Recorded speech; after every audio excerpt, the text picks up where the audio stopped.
Hey everyone. Welcome to AfriHeart Stories, your go-to spot for African tales. Don't forget to like, subscribe and drop a comment. Now sit back and enjoy. The sun beat down hard on Victoria Street as wealthy Madame Veronica Adewale stepped out of her black Range Rover. Her heels clicked sharply on the concrete as she adjusted her silk scarf and sunglasses, shielding her eyes from the sun, and from the people she had no intention of seeing. "Madam, should I wait or park?" her longtime driver, Musa, asked politely. "Give me 20 minutes, she said, her tone clipped. The entrance of the upscale shopping mall loomed ahead. Veronica was headed to one of the luxury boutiques where she was picking up a custom dress for a charity gala. Her presence, as always, would be photographed, discussed, and admired. She was a pillar of society, the face of Women of Grace Foundation, an NGO supposedly empowering disadvantaged girls. But she stopped dead in her tracks when she saw her. Just a few feet from the glass doors of the mall, huddled against the heat, sat a barefoot girl in ragged clothes. Her hair was wild, matted. Her dress looked like it had been pulled from a dump. And in her hands was a dirty, rusted bowl, barely holding a few coins. The girl looked no older than 16. "Zara. God forbid," Veronica muttered under her breath. She took a wide step to the side, deliberately avoiding the girl. Zara looked up just in time to catch the expression of disgust etched across Veronica's face. Their eyes met. One pair held contempt. The other, pain. Veronica scoffed loudly and snapped, "You are a disgrace to womanhood. Sitting here like filth while others work. Shameless child." People nearby turned to look. A woman pulling her son by the hand shook her head in disapproval, not at Zara but at Veronica's harshness. Zara didn't flinch. She looked down at her bowl again and quietly said, "You don't know me." "I don't want to," Veronica spat, waving her hand dismissively. "You children of the gutter." Ugh. She swept into the mall like a queen. Zara watched her go, her fingers tightening around the rusted edge of the bowl. Then slowly she reached into her pocket and pulled out a faded photograph, a picture of a woman holding a newborn baby in a hospital bed. Though old and water-stained, the woman's face was visible. It was Veronica Adewale. Zara stared at the photo, jaw clenched, as her eyes glistened with held-back tears. Meanwhile, inside the mall, Veronica entered the boutique, her smile plastered on as she greeted the staff. "Madame Adewale, welcome. Your dress is ready," the assistant chirped. "Good. I don't have much time," she replied, casting her eyes on the mirror, adjusting her necklace.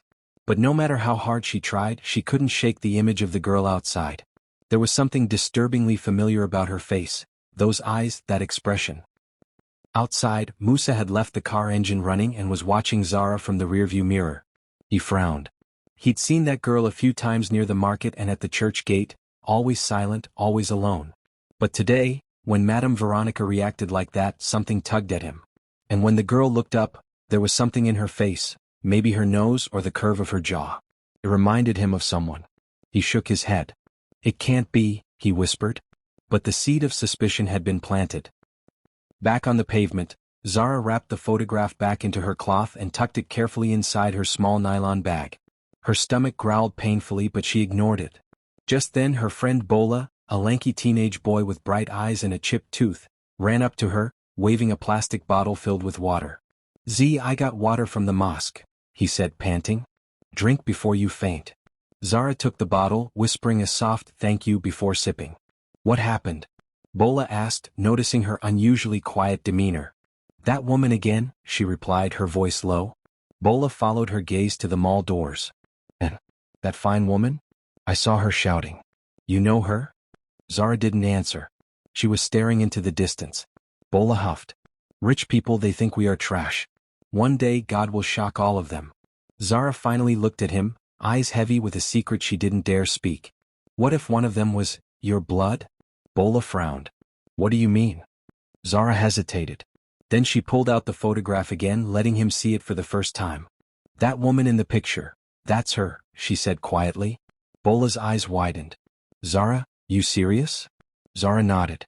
"They told me at the orphanage. This was found in my things. No name, just this photo and some hospital tag. I've been searching. That face, it's hers. I know it." Bola stared at her in disbelief. "You mean she's your mother?" Zara didn't answer. Her silence was all the confirmation he needed. "Then why you no talk? Why you let her insult you like that?" "She doesn't know," Zara whispered. "She threw me away a long time ago. They sat in silence for a long time. Then Bola stood, dusting himself off. One day she'll know. And when that day comes, it won't be her talking down to you. It will be you standing tall. Zara didn't smile, but a small fire lit behind her eyes. We'll see. Back inside the mall, Veronica tried on her dress, admired herself and posed for pictures. But when she returned to the car, her mask slipped. As Musa pulled into the road, he glanced at her through the mirror. Madam, he said, that girl outside, she looked a bit like someone. Did you notice? Veronica stiffened. Don't start, Musa. I'm just saying. Sometimes. God puts reminders on the street. Veronica turned her face away, hiding the tremble in her lips. Drive. Musa nodded and said no more. But the silence between them spoke volumes. And behind them, on the hot pavement, Zara stood holding her photo like a lifeline, staring after the car that held the woman who had called her filthy, unaware of the truth they both carried in their veins. Musa drove in silence, but his mind was loud. He couldn't stop thinking about the girl outside the mall, the one Madame Veronica had humiliated. That girl's face, her posture, her quiet stare, it struck a nerve he couldn't explain. He glanced again at the rearview mirror. Veronica sat stiffly, looking out the window, arms folded tightly across her chest. She hadn't said a word since they left. Madam, he tried gently. You sure you're okay? I said drive, she replied flatly. But Musa knew something was bothering her. He'd been her driver for almost a decade. He knew her moods, her silence, her pride. And today something cracked underneath it. Back at home, Veronica tossed her handbag on the plush sofa and kicked off her heels. She poured herself a glass of red wine but didn't drink it. Instead, she walked slowly into her study, opened a drawer, and stared at an old brown envelope at the bottom. She didn't touch it, just stared. Then she slammed the drawer shut. In another part of town, Zara and Bola sat under a rusted umbrella beside a shop that allowed them to shelter when it rained. She doesn't even recognize me, Zara muttered. She threw you away when you were a baby, right? Bola asked, chewing a biscuit. Zara nodded. The orphanage said someone dropped me at the gate. No name. Nothing but the photo. They said I was sick too. Fever. Nearly died. Bola's eyes softened. But you didn't. No, Zara said quietly. I lived. And now I want answers. But will she give them? Bola asked. Zara sighed. I don't know. But I won't be invisible forever. The memory came uninvited. Veronica was only 17. Her father, Chief Okinade, was furious when he found out she was pregnant. He called her disgraceful, selfish. Her mother cried for days.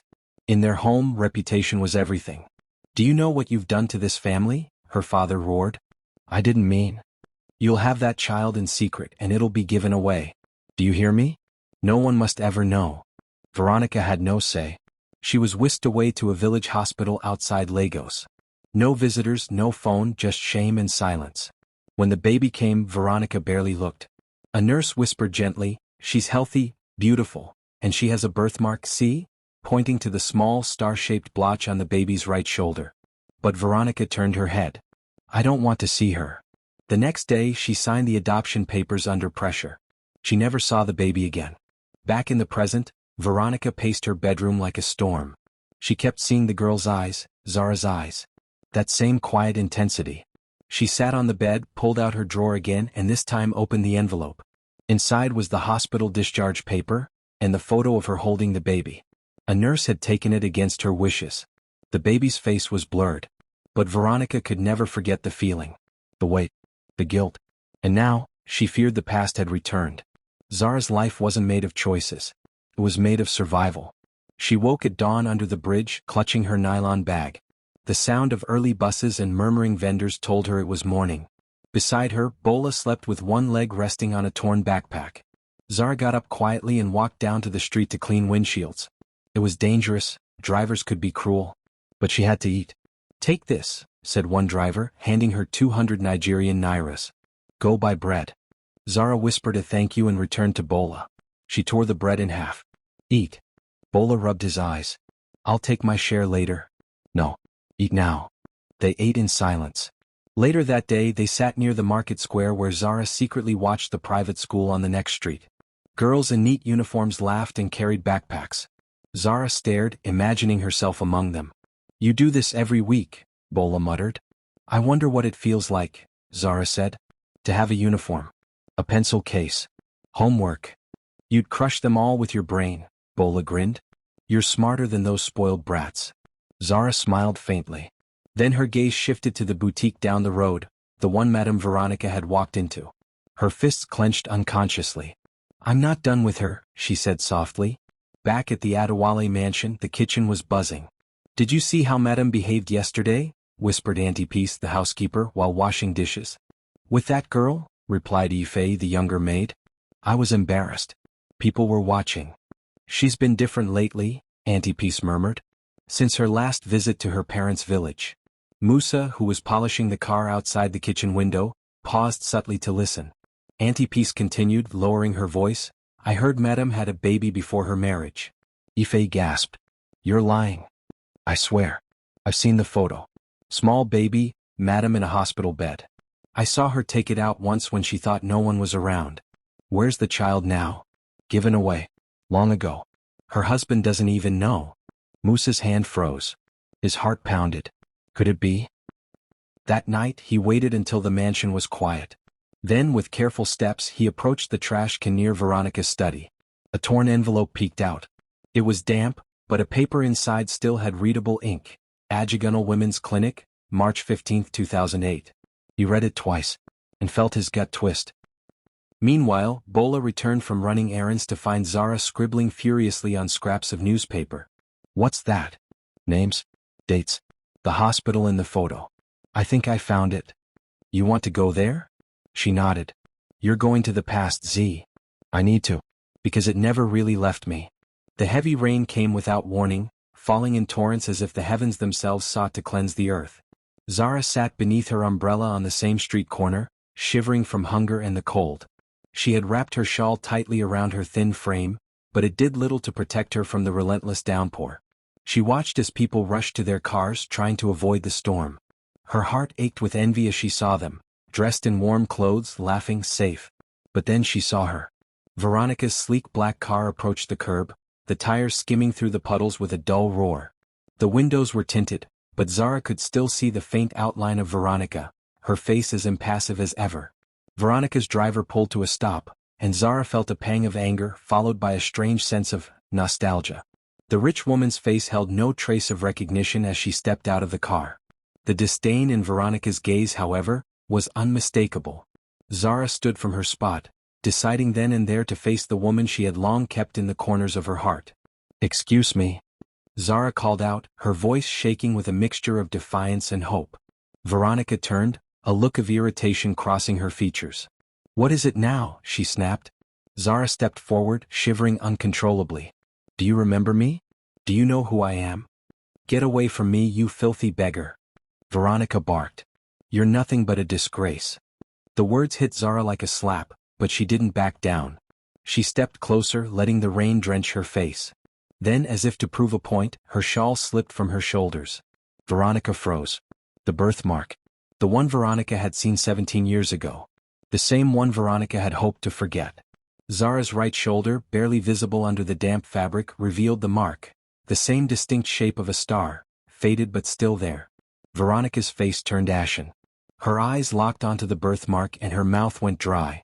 What are you doing here? Veronica stammered, her voice unsteady for the first time. Zara swallowed hard, her anger building. I'm here because you owe me answers. You owe me the truth. Veronica opened her mouth, but no words came out. She stumbled backward, her mind whirling as if the ground beneath her had suddenly shifted. Musa watched from the car, his heart hammering in his chest. He had seen the moment Veronica stopped in her tracks, her face turning pale as she locked eyes with Zara. For a fleeting second, the woman he had served for years seemed lost, broken, and vulnerable. The young girl with the street-stained clothes had shown Veronica something she couldn't ignore. A simple birthmark that changed everything. But Musa knew that this wasn't just about a mark on a shoulder. There was a story here. A truth that Veronica had buried deep inside her heart, one that could shatter her carefully constructed life. Zara, now drenched from the rain, stood her ground. You don't want to face me, do you? Veronica's lips trembled. No. You abandoned me, Zara cut in sharply. You threw me away like trash. I've spent my whole life wondering who I am, and now I know the truth. You're my mother. For a long moment, Veronica said nothing. Her face was ashen, her hands trembling. Zara's words echoed in her mind, each one a painful reminder of her own shame. "I didn't know what else to do," Veronica whispered finally, her voice barely audible. "I was scared. My family would have disowned me. I was just a girl, alone." Zara's eyes narrowed. "So you decided to let me die alone in an orphanage?" Veronica closed her eyes, and for a brief second, Zara thought she saw guilt, genuine crushing guilt, in her eyes. "I thought I was doing what was best for you. But I was wrong. I didn't know." Zara's voice broke. "You didn't even try." The rain continued to pour, soaking them both. The harsh reality hung between them, a tension neither could escape. Back at home, Veronica sat in her study, her hands shaking as she retrieved the old envelope from the bottom drawer. She hadn't touched it in years, and now it felt like a ghost from her past, reminding her of everything she had tried to bury. Inside she found the photo. The photo of her, so young, so full of life, holding a newborn baby. The memory was clear in her mind, as if it had just happened yesterday. Her mother's voice echoed in her head, scolding her. "You'll ruin us all, Veronica. You're not strong enough for this. You'll give her up." Her father had been just as adamant. "No one must know. It will be our family's disgrace." She thought she was protecting the child. But looking at the photo now, she realized just how much she had lost. How much Zara had lost. Tears blurred Veronica's vision as she turned the photo over. On the back, a single name was written in her mother's neat handwriting. Zara Okinade. The baby she had given away so many years ago, the baby whose face haunted her dreams, had a name. Zara. Her daughter. Veronica's heart sank as the weight of the moment hit her. She had been running from this for so long, but now she couldn't escape it. The next day, Veronica drove to the mall, her hands gripping the steering wheel. The events from the night before had left her disturbed, unsettled. She couldn't get Zara out of her mind. The girl who had called her mother. The girl she had abandoned. She couldn't let it go. She had to do something. She couldn't allow Zara to keep thinking that she was nothing. As soon as she arrived at the mall, she spotted Zara sitting under a small shelter by the entrance, her head bowed. Veronica hesitated, then approached slowly. "Zara," she called, her voice surprisingly steady. Zara looked up, a mixture of surprise and suspicion in her eyes. "What do you want now?" Veronica handed her a large envelope of money. "Take this. It's for you. I don't want you to suffer any more." Zara's eyes narrowed as she took the envelope but didn't open it. "What's this?" "I want to know," Veronica said, her voice faltering for the first time. "Do you know who your real parents are?" Zara stared at her for a long moment, and Veronica thought she might finally get through to her. But then Zara ripped the envelope open and threw the contents back at her. "Money? Is that all you have to offer?" Zara said, her voice cold. "Do you think this will fix anything? Do you think this will make me forget what you did?" Veronica recoiled, her pride bruised. But there was a flicker of something else in her, the start of regret, of understanding. But it was too late. Zara stood up and walked away, disappearing into the crowd. Back at the mansion, Veronica sat in the living room, staring blankly at the TV. The words Zara had said echoed in her mind. "Is that all you have to offer?" Her world, once so perfect, was falling apart. She had built her entire life around a lie. Now the truth was here, and it was too late to undo it. Musa entered, his usual calm demeanor replaced by concern. "Madam, I think you should talk to her. She needs the truth. She deserves it." Veronica looked up at him, her face hardening. "You think I don't know that? But you don't understand. If I tell her..." "If you tell her, she may forgive you," Musa said quietly. "But if you don't, someone else will. Someone who isn't you." Veronica swallowed hard. "I can't lose everything. I can't." "You already have," Musa replied softly. "And it's time to make it right." Veronica sat at her ornate writing desk, the rain tapping lightly on the windows. The house was quiet, too quiet. 4 hours she'd been drafting a letter. A letter to a daughter she had never known. A letter filled with pain, regret, and the truth she could never say aloud. "Zara, I don't expect you to forgive me. But you deserve to know why. I was young, afraid, and surrounded by people who valued reputation over human life. You were born into silence. Not because you were unwanted, but because I didn't know how to fight for you." Veronica paused, tears spilling onto the page. She clenched her jaw and continued writing. "You carry a birthmark I've never forgotten. It has haunted me. But I didn't come for you sooner because I didn't think I deserved to. That's the truth." She stared at the words, then slowly folded the paper, slid it into an envelope, and tore it in half. I'm a coward, she whispered to herself. Suddenly the doorbell rang. Veronica jumped, startled. She wiped her face quickly and opened the door to find two men in suits. Good evening, Madame Adewale. We're from Child Welfare Services. Veronica stiffened. Yes. We're investigating a viral video involving your encounter with a minor. The footage shows you publicly insulting and demeaning her. It has raised concerns. Veronica's mouth went dry. One of the agents continued, We'd like to ask you some questions. May we come in? Her perfect world was unraveling, fast. The next morning, every major gossip blog and news site had the same headline. Children's Foundation patron publicly shames teen girl in rain. The video was everywhere. Twitter, Instagram, WhatsApp statuses. People were reposting it with outrage. The once beloved philanthropist had become public enemy number one. At the breakfast table, Veronica's husband, Barrister Alyamide Adewale, slammed his phone down. What in God's name is this, Veronica? Veronica, already pale from a sleepless night, said nothing. You insulted a child like that? In public? Do you have any idea what this means for my name? My chambers? The foundation. I didn't know she was being filmed, Veronica murmured. That's your defense? He thundered. You didn't know. Who is this girl to you anyway? Veronica opened her mouth, then shut it. She couldn't bring herself to say the words. Alyamide paced the room. We have donors threatening to pull out. The school board is reconsidering your position. Veronica, what did you do? She's my daughter, she said finally. Dead silence. Alyamide turned slowly. What did you say? I had a child, 17 years ago. Before you. Before this life. I gave her away. I thought it was over. You lied to me, he whispered, his voice shaking. Veronica's eyes filled with tears. I was ashamed. I married a stranger, he snapped, walking out. Veronica collapsed into the chair, her body trembling. Meanwhile, across town, Zara and Bola watched the same video from a small television in a pharmacy. That's you, Bola muttered. She's finished. Zara just stared blankly. She did it to herself. But her heart was breaking all over again. It had been 2 days. Zara was nowhere to be found. Bola stood on their usual street corner, calling her name and checking with vendors. No one had seen her. Maybe she just needed space, a tomato seller said. No, Bola muttered. Something's wrong. He went to the old bus park, the underbridge shelter, even the small church where they sometimes rested. Nothing. That evening he ran into a woman who sold roasted corn. A black car stopped here yesterday, she said. A man dragged a girl that looked like her.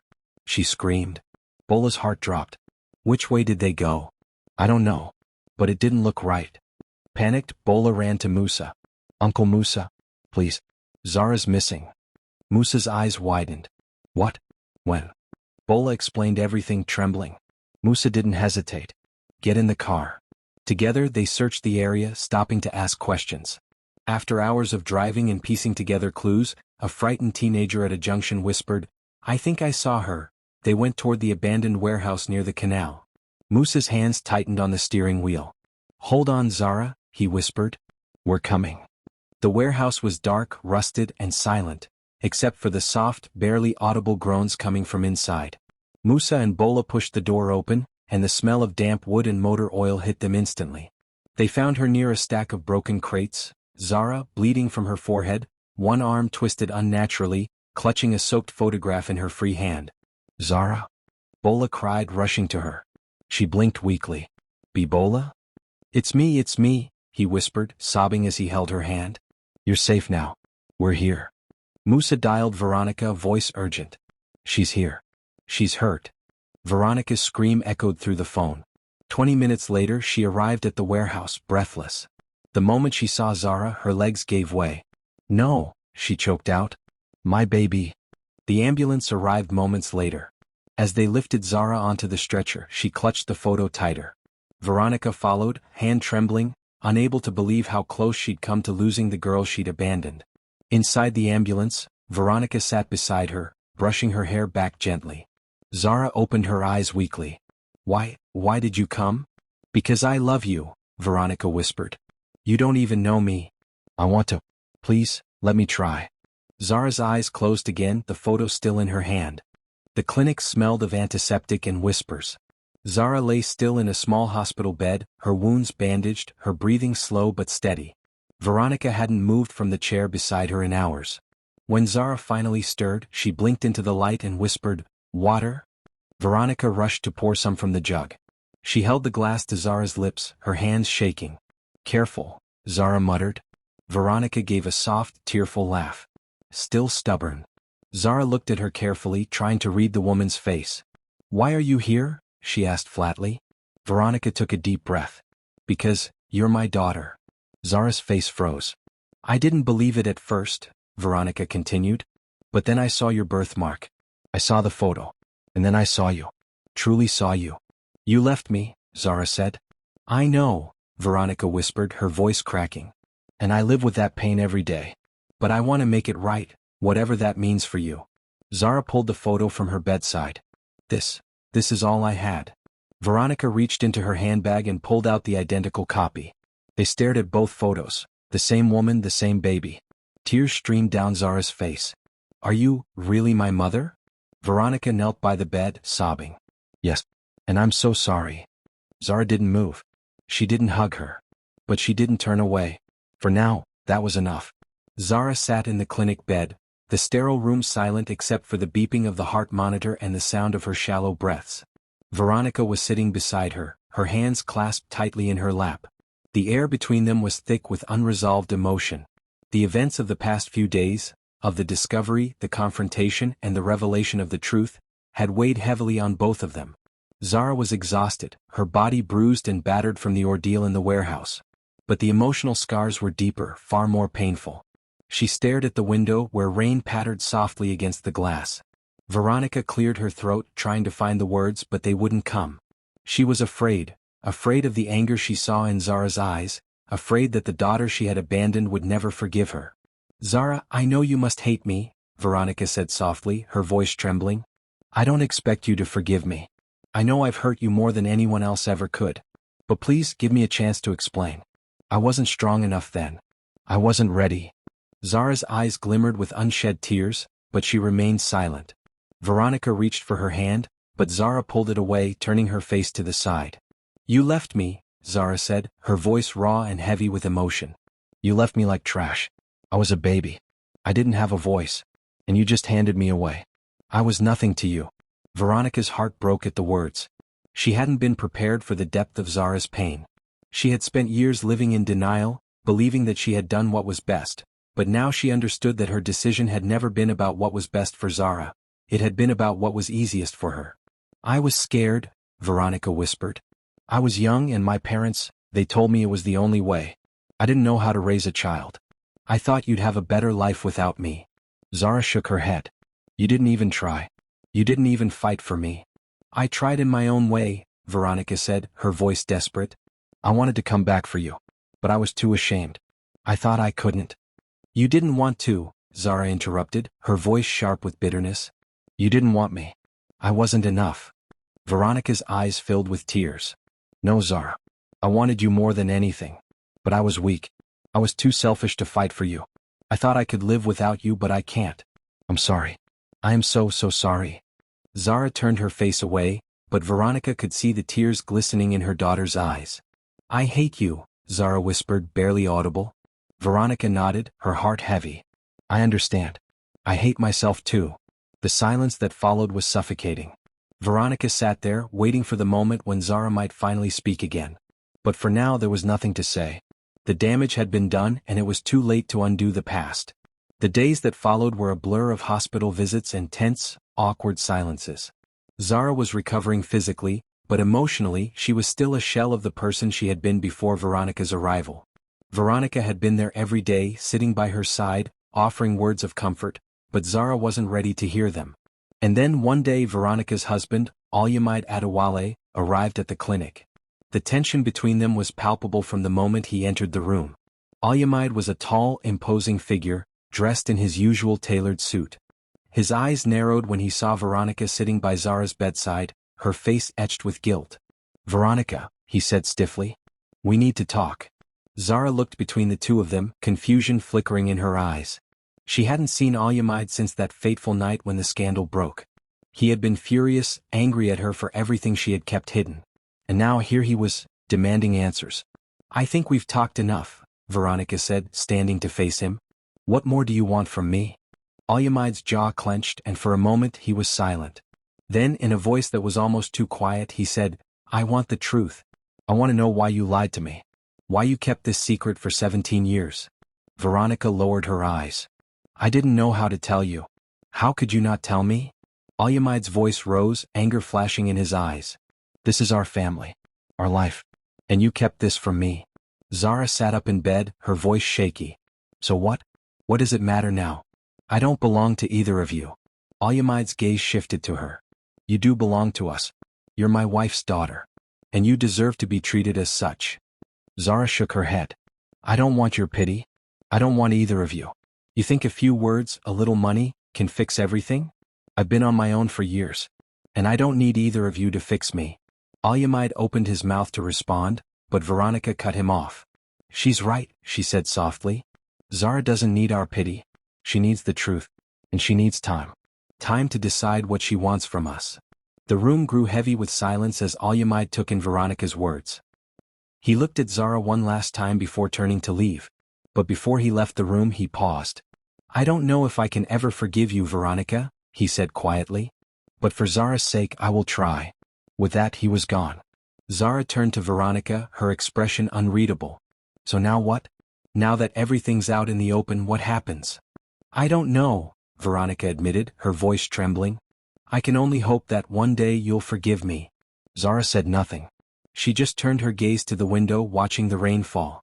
Zara sat in the small room, staring out the window at the world beyond. Her thoughts were a tangled mess of anger, betrayal, and confusion. She had spent so long searching for answers, hoping for a connection, for a bond that could heal the years of hurt. But now that the truth was finally out, she didn't know what to do with it. She had spent hours thinking about Veronica, about the life she could have had, about the choices that had been made for her before she even had a say in the matter. Bola had been there for her, but even he couldn't take away the pain she felt. A knock on the door interrupted her thoughts. It was Auntie Peace, the housekeeper from Veronica's mansion. Zara, she said gently. There's someone here to see you. Zara looked up, surprised. Who? Auntie Peace stepped aside to reveal Veronica, standing at the doorway holding a bouquet of flowers. Veronica's face was weary, her eyes red from crying. I thought I'd bring you something, she said, her voice soft. A small peace offering, I guess. Zara didn't say anything for a long moment. She just stared at her, her mind racing. I don't know if I can ever forgive you, Zara said quietly, the words heavy with hurt. I understand, Veronica whispered, walking slowly toward the bed. But I will spend the rest of my life trying. Zara looked at her, her heart torn between rage and the faintest spark of something else. Something that felt like hope. I need time, Zara said, her voice barely above a whisper. I need time to figure this out. Veronica nodded, her eyes filled with understanding. I will give you all the time you need. And as she turned to leave, Zara watched her go, wondering if the time would ever come when she could truly forgive the woman who had once abandoned her. The air inside the small event hall was filled with laughter, balloons, and the soft scent of vanilla cake. It wasn't fancy or extravagant. Certainly not the kind of party Veronica Adewale would typically attend. But this one wasn't about status or image. It was about healing. Zara's 18th birthday. She hadn't wanted a party. In fact, when the shelter's director first suggested it, she refused flatly. I've never celebrated a birthday in my life, she had said. Why start now? But Bola convinced her. You survived the streets. You survived everything life threw at you. That's a reason to celebrate. And he was right. Zara now lived at Hope Haven Shelter, a clean, warm place run by a quiet woman named Madame Lamy, who saw the lost child behind Zara's tough shell and offered her not just a bed, but dignity. With her help, Zara had begun school again. She now had uniforms, books, a timetable, things she once dreamed about while washing car windows. A few of the other girls from the shelter stood nearby, adjusting streamers and cutting small triangular slices of cake. Bola hovered around the stereo, choosing a song. The energy was quiet but joyful. Zara stood near the window in a soft blue dress, not new but neatly ironed and well-fitted. Her braids fell over her shoulders and her eyes held the same fire, but now steadied by hope. She looked at the clock. She's late, she said almost to herself. Who? Bola asked, walking up beside her. Zara hesitated. Veronica. He raised a brow. You invited her? Zara nodded slowly. I didn't want to. But something inside me said I'd regret it if I didn't. Bola didn't respond. He didn't have to. He simply placed a wrapped gift in her hand. Open it later, he said with a grin. Just then the front door creaked open. Every head turned. Veronica stood in the doorway, not dressed like the society woman she was known to be. No heels. No gold jewelry. Just a plain, long Ankara gown and flats. Her hair was pulled into a low bun, and her hands clutched a small gift bag. She looked almost human. People stepped aside as she walked in, unsure of what to say. But Zara held her ground, eyes locked on her mother. "Happy birthday," Veronica said softly. Zara didn't respond. The silence between them was almost as loud as the music. Veronica walked forward, each step measured. "I wasn't sure you'd want me here. But I came anyway." Zara folded her arms. "Why?" Veronica's voice cracked. "Because I'm still your mother. Because this is the first birthday of yours I've ever known. And I didn't want to miss it, even if I had to stand in a corner and watch." Zara exhaled sharply, eyes watering. Veronica reached into her bag and pulled out a small, wrapped box. "This was mine. When I was a girl. My mother gave it to me when I turned 18. I don't deserve to pass it on, but if you'll have it." She handed Zara the gift. Zara stared at the box, her emotions a knot of anger, longing, and disbelief. Slowly she took it. Her fingers trembled as she untied the ribbon and lifted the lid. Inside was a delicate gold bracelet with a tiny pendant shaped like a star, the same shape as the birthmark on her shoulder. Zara gasped. Veronica smiled through her tears. "Your birthmark. I always thought of it as a star. You were born with it. I wore this the day you were born." Zara couldn't speak. She looked down at the bracelet, then back at the woman who had given her life and taken so long to acknowledge it. For a long moment they just stood there, two broken pieces of a story neither asked for. Then Madame Lamy clapped her hands. "Time for the cake." Everyone cheered and gathered around the small table as the cake was carried forward. It was modest but lovely, white frosting with blue piping and "Happy 18th, Zara" written carefully on top. Zara stepped forward. Veronica stayed back, unsure whether she was welcome. But just as the candle was lit and everyone began singing, Zara looked up and met Veronica's eyes. She nodded. It was small. But it was everything. Veronica's eyes filled again, but she smiled. She walked slowly to Zara's side as the last note of the birthday song ended. Zara took a deep breath and blew out the candle. Everyone clapped. Zara picked up the knife to cut the first slice, then turned and handed it to Veronica. "First piece," she said. "For the woman who gave me life, and finally showed up." Veronica took it, her hand shaking. And in that moment the room wasn't just filled with cake, decorations, or music. It was filled with grace. The gala hall was filled with shimmering gowns, glistening chandeliers, and an undercurrent of curiosity that buzzed louder than the string quartet in the corner. Tonight's event, the Hearts for Hope fundraiser, was meant to raise funds for underprivileged youth. But tonight, all eyes were on one woman, Veronica Adewale. The news of her past, her abandonment of a child, the viral video, and her silent retreat from public life, had shocked everyone. For weeks she'd refused interviews, stepped down from foundation boards. Even her husband's high-profile legal firm had distanced itself from the controversy. Until tonight. Dressed in a simple but elegant emerald gown, Veronica stood backstage with trembling fingers and a sheet of paper she had rewritten 100 times. "Are you sure you want to do this?" Musa asked gently, standing beside her. She nodded slowly. "This is the only thing that's ever made sense." The MC's voice rang out. "Ladies and gentlemen, please welcome our final speaker of the evening, Mrs. Veronica Adewale." Polite applause followed, but the tone was cautious. Veronica walked onto the stage, the spotlight casting her in stark clarity. She took a moment to look out at the sea of faces, politicians, business moguls, media reps, and socialites, all waiting for a performance. But this wasn't a performance. This was a confession. She stepped up to the microphone and took a deep breath. "Good evening. For years I've stood on platforms like this, raising money for children. Children without homes, children who needed love and protection. I called them our future. I gave speeches, wrote checks, and smiled for cameras." She paused. The room was silent. "But what many of you didn't know was that I once abandoned a child of my own." Gasps rippled through the crowd.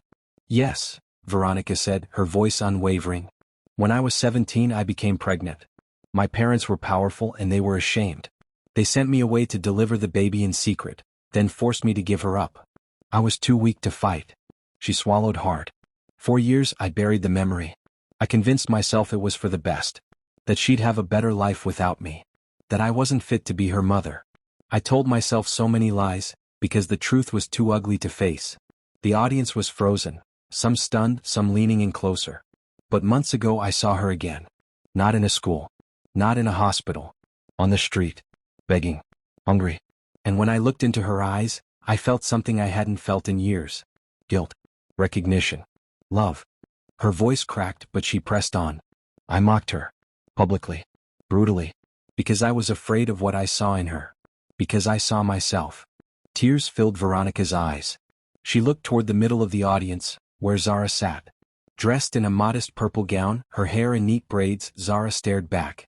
No emotion. No smile. Just listening. She is my daughter. Her name is Zara. And I failed her.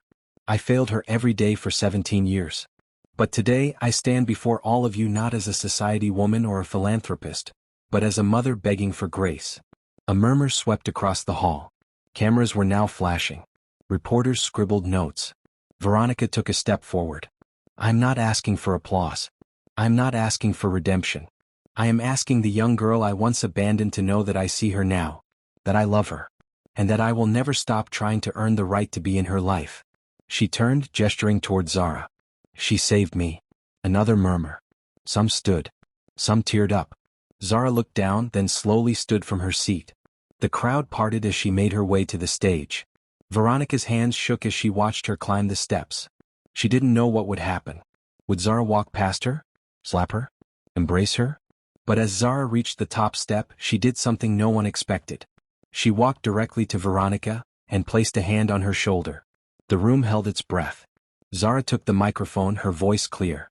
Do I forgive her? She began. Not yet. Maybe not ever. But tonight. I see the woman who gave me life standing here and doing what most people never do, owning her wrongs. She looked at Veronica, eyes locked. I don't know what our future holds. But I know this.